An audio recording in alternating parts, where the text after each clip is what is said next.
तेलुगु समेत कई भाषाओं में काम करने वाले अभिनेता कमल हसन कई ब्लॉकबस्टर फिल्में दी हैं। भले ही वो हिंदी फिल्मों में ज्यादा ना दिखते हों, लेकिन एक दौर था जब उनका सिक्का बॉलीवुड में भी खूब चला। लेकिन कमल हसन जितना अपने फिल्मी करियर के लिए चर्चित रहे, उससे ज्यादा चर्चा उनकी पर्सनल लाइफ की भी रही।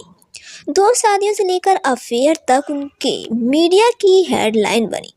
लेकिन क्या आपको ये भी पता है कि कमल हसन का नाम कभी रेखा से भी जुड़ा था, जिसके चलते उनकी पत्नी ने उन्हें और रेखा को एक होटल में पकड़ा था। आइए बताते हैं आपको पूरी कहानी। वो दौर था जब कमल हसन हिंदी फिल्मों में भी काम कर रहे थे। कमल हसन पहले से ही शादीशुदा थे, लेकिन रेखा की एंट्री कमल हसन की जिंदगी में तब हुई जब रेखा यश चोपड़ा की फिल्म सिलसिला में काम कर रही थी। एक तरफ रेखा सिलसिला में व्यस्त थी तो दूसरी तरफ उन्होंने तमिल फिल्म मींडम कोलिया को साइन किया था। इस फिल्म में कमल हसन के साथ श्रीदेवी भी थी। कहा जाता है कि फिल्म की शूटिंग के दौरान दोनों का रिश्ता मजबूत होने लगा।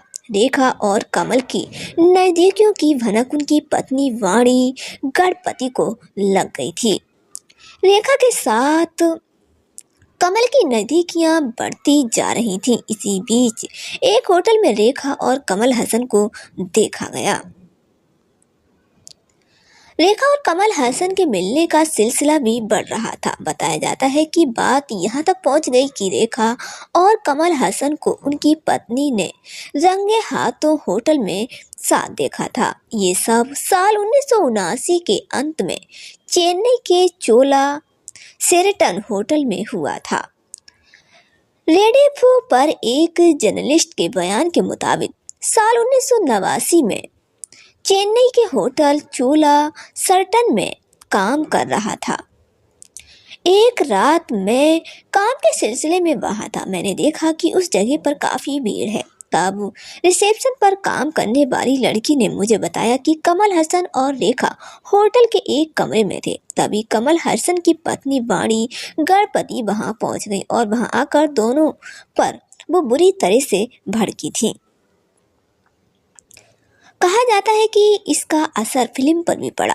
रूमर्स तो ये तक थे कि रेखा और कमल हसन की नज़दीकियों के चलते रेखा को उस फिल्म से ही निकाल दिया गया। हालांकि ये सच ही है या झूठ, इसके बारे में कोई नहीं जानता। इधर कमल हसन और वाणी गणपति की शादी भी नहीं टिकी। दोनों साल 1988 में अलग हो गए। रेखा और कमल हसन ने कभी भी अपने करियर पर कुछ नहीं बोला, ना दोनों ने कभी इस पर कोई बात की। हालांकि इस बात की चर्चा अक्सर हुई कि दोनों के बीच का रिश्ता उस दौर काफी आगे बढ़ गया था।